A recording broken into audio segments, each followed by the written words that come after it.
She walked onto the dusty range with her old denim jacket and a bag that looked like it belonged in a grocery store, not at a shooting contest. The men laughed the moment she stepped past the line. "Ma'am, this isn't a bake sale," one of them sneered, tipping his cap back. Another leaned on his shiny rifle like it was a trophy, smirking at her. She didn't answer. She just laid the bag on the bench, opened it slowly, and pulled out a pistol so plain and scratched that the crowd burst into laughter. "Where did you find that? At a yard sale?" The champion called out. His name was Brent, tall, loud, and every bit the showman. He'd been undefeated 3 years in a row, and the crowd loved him. He raised his voice so everyone could hear. "Let's not waste ammo here. Give her a target with balloons instead." The crowd chuckled. Some even pulled out their phones, recording her embarrassment before it even began. She didn't flinch. She didn't even blink. Her fingers moved with a quiet precision, checking the chamber, loading calmly while the men beside her fumbled with jokes. Someone whispered, "Maybe she doesn't even know how to fire." Another said, "She's going to hurt herself." But she remained steady. Her eyes locked on the target like the noise didn't exist. The judge raised the flag. Brent fired first, of course. The bullets cracked through the air, each one hitting the target with a thud. The crowd roared, cheering his clean cluster. He took a bow, lifting his custom rifle high. "Beat that, Grandma," he called, his voice dripping with arrogance. She stepped forward, lifted her pistol with both hands, and for a second, the range went silent. No shaking. No hesitation. Just one deep breath. Then bang. The shot echoed so sharp it stunned even the regular shooters.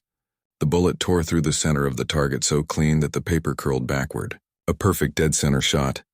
The silence lasted only a heartbeat before gasps rolled across the crowd. One man dropped his drink. Another cursed under his breath. Brent's grin froze, his jaw tightening as he stared at the impossible hole. She didn't smile, didn't look around for approval. She just lowered her pistol, calm as if she had done this 1,000 times before.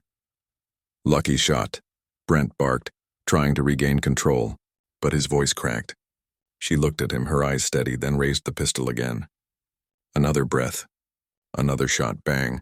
The second bullet split the first hole in half, punching the same dead center mark like the target itself had been waiting for her. This time the crowd erupted, not with laughter but with shock. Someone shouted, "No way!" Another yelled, "That's impossible!" Phones that had been recording for mockery now captured the beginning of something no one expected. Brent's face went pale. He gripped his rifle tighter, his pride shaking as badly as his hands, and she still hadn't said a single word. Brent tried to laugh it off, but the sound came out broken like he was forcing it through clenched teeth. "Beginner's luck," he muttered, but his voice wasn't loud enough to convince anyone. The judge called for the next round, and all eyes were on her now. She reloaded quietly, the way someone does when it's muscle memory. Brent stepped forward first again, firing 3 rapid shots. They struck close to the center but not quite touching. The crowd cheered, but the energy wasn't the same anymore. Everyone was waiting for her. She stepped up, lifted that scratched pistol, and without hesitation fired 3 shots, each one slicing into the exact center, forming a single ragged hole. Gasps rippled through the crowd. The champion's record, 3 years unbeaten, had been broken in a single round. "Who are you?" Someone whispered from the sidelines. Nobody answered. Brent slammed his rifle on the bench. "This range is for professionals," he snapped. "You can't just walk in with some junk pistol and make a mockery of the sport." His face flushed red as he stormed toward her, pointing a finger. "Show your license. Show your training papers. You can't even be legal." The judge hesitated, shifting uncomfortably, but she didn't flinch. She reached into her pocket, pulled out a folded card, and placed it on the table. Brent snatched it up, ready to expose her. But his smirk collapsed the moment he read it. His hands froze. His lips parted, but no words came out. The judge leaned over his shoulder, and his eyes went wide. The crowd pressed closer, whispering, desperate to know what Brent had just seen. It wasn't just a license. It was a military ID, not just military, special forces. She had once trained snipers, the kind of shooters who never miss. The crowd erupted in murmurs. Brent's jaw tightened as sweat beaded at his temple. He had been mocking not a beginner, but a woman who had spent years teaching soldiers how to shoot with deadly precision. She looked him straight in the eye for the first time, her voice finally cutting through the noise. "I don't need to prove anything to you." The silence that followed was heavier than any gunshot. Brent's pride shattered in front of everyone. But instead of backing down, he doubled his voice, shouting over the whispers. This is rigged. You brought fake papers. He held up her ID like it was worthless, shaking it in the air. Anyone can print one of these. The judge frowned but didn't intervene. The crowd stirred restlessly, some siding with Brent out of habit, others staring at her with newfound respect. A young man in the back whispered, "Special Forces. That explains everything." Brent wasn't finished. He turned toward the crowd, desperate to win them back. "She's dangerous. People like her don't belong here." She could be lying about everything. What if she isn't even supposed to own that weapon? The words hit like sparks on dry grass. A few people gasped, a few stepped back, and Brent knew he had planted the seed of doubt. He grinned again, feeding on it. "I'm calling the cops," he declared, pulling out his phone. "We'll see who you really are." Her jaw tightened, but she didn't move. She slid her pistol back into its worn holster and simply waited. The crowd buzzed, phones recording every second. Nobody dared to blink. Minutes later, the sound of sirens cut through the air. Red and blue lights flashed against the range walls as a patrol car rolled in. 2 officers stepped out, their hands resting near their holsters. Brent rushed toward them like a child tattling to a teacher. "Arrest her," he barked. "She's impersonating military, carrying illegal weapons, and she just threatened me." The officers looked at her, calm and silent, then back at Brent. "Threatened you?" one of them asked. "With half the county recording this?" Brent faltered but forced a nod. "Yes, she pointed the gun at me." "She's dangerous." The officer turned to her. "Ma'am, do you have ID?" Without a word, she handed it over. The officer studied it carefully, his brow furrowing, then his eyes snapped up at Brent. "You called us for this? You realize impersonating a federal officer is a felony, right?" He handed the card back to her and added with a smirk, "And this one's as real as it gets." The crowd gasped again, but Brent's face drained of color. His plan had backfired. The officers weren't looking at her anymore. They were staring at him. Brent's voice cracked as he tried to recover. No, you don't understand." He pointed wildly at her, sweat dripping down his temple. "She's setting me up. She's dangerous. She's hiding something." His words tumbled out like a man drowning, grasping for anything to pull himself back up. But the crowd wasn't buying it anymore. Every camera was pointed at him now, not her. The officers didn't move to arrest her. Instead, one of them asked flatly, "Sir, do you have proof of any of these claims?" Brent froze. His lips parted, then shut again. His hands trembled. He glanced at the crowd, saw their disbelief, their eyes judging him, and in his panic, he reached for his rifle on the bench. The move was fast, too fast for common sense, too reckless for anyone with control. Gasps filled the air. Phones shook as people tried to keep filming. The officers' hands flew to their holsters. For a split second, it felt like the whole range had stopped breathing. But before Brent could even aim, a single gunshot cracked through the air, not from the officers, from her.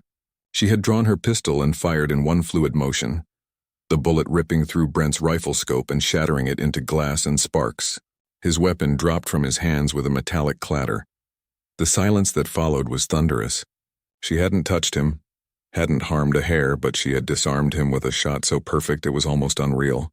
Brent's knees buckled and he staggered backward, his face pale as chalk. The officer nearest her exhaled slowly, lowering his hand from his holster. "That," he muttered, shaking his head, "was the cleanest disarm I've ever seen."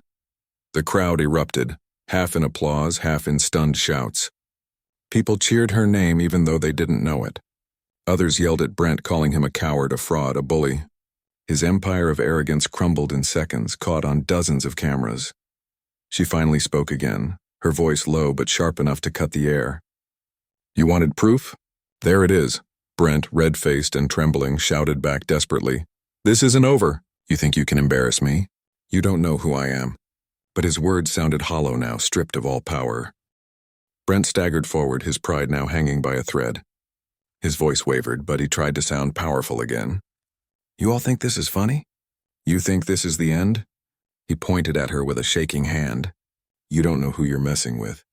My uncle sits on the HOA board of this entire district. He runs this land. He controls the permits, the licenses, the rights. One word from him and you'll be out of here, banned for life, maybe even lose your home." The crowd booed, some shouting at him to stop, but others fell quiet. In small towns, HOA power was real and everyone knew it. Brent smirked as the silence stretched, feeding on that fear. "See? Rules don't care how good your aim is. Rules come from people like us. He thumped his chest. And I make the rules. She didn't answer. She holstered her pistol calmly, but her eyes never left him. Brent, thinking he had gained ground, pulled out his phone and dialed quickly. Yeah, it's me, he said loud enough for the crowd to hear. Bring the truck. We've got a trespasser on HOA property.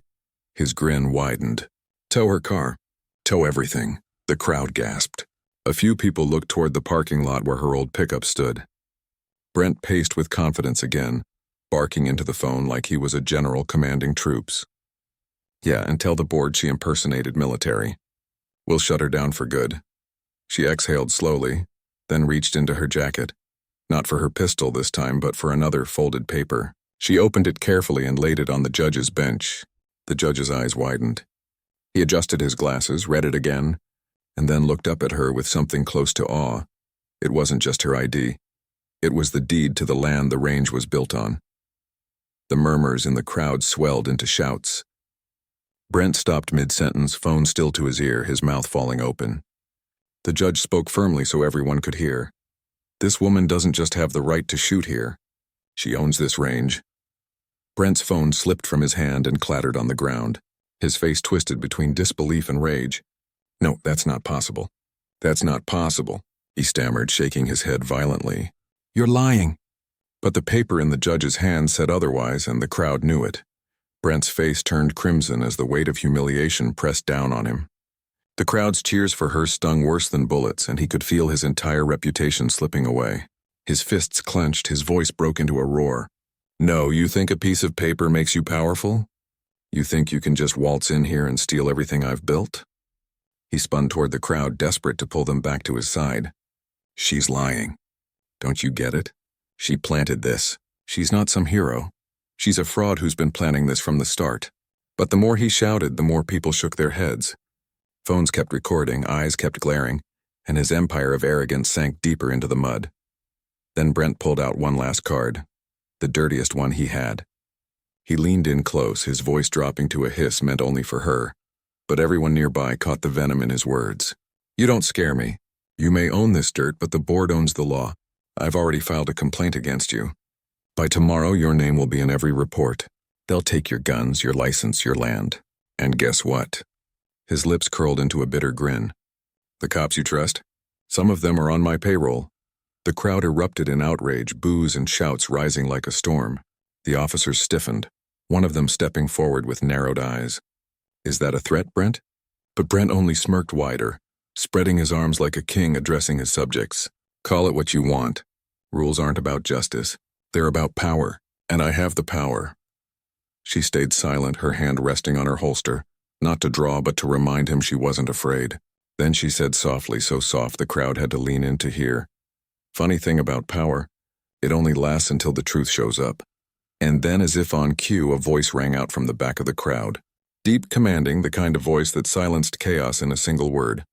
She's right. Heads turned. A man in uniform pushed through the crowd. Not a local cop. Not a rent-a-guard. His insignia gleamed under the sun, federal marshal. The entire range went dead silent. The marshal held up a folder, flipping it open for the officers to see. We've been investigating HOA corruption for months, he said. And Brent here. He's at the center of it. The color drained from Brent's face. His swagger crumbled in an instant. The crowd gasped so loud it echoed like thunder across the open field. The marshal's words struck harder than any bullet. The crowd pressed closer, every phone raised higher, recording every second. Brent's mouth hung open, his confidence gone. This is a mistake, he stammered, backing away. You don't have anything on me. I'm innocent. The marshal didn't even blink. He handed one of the officers a thick file.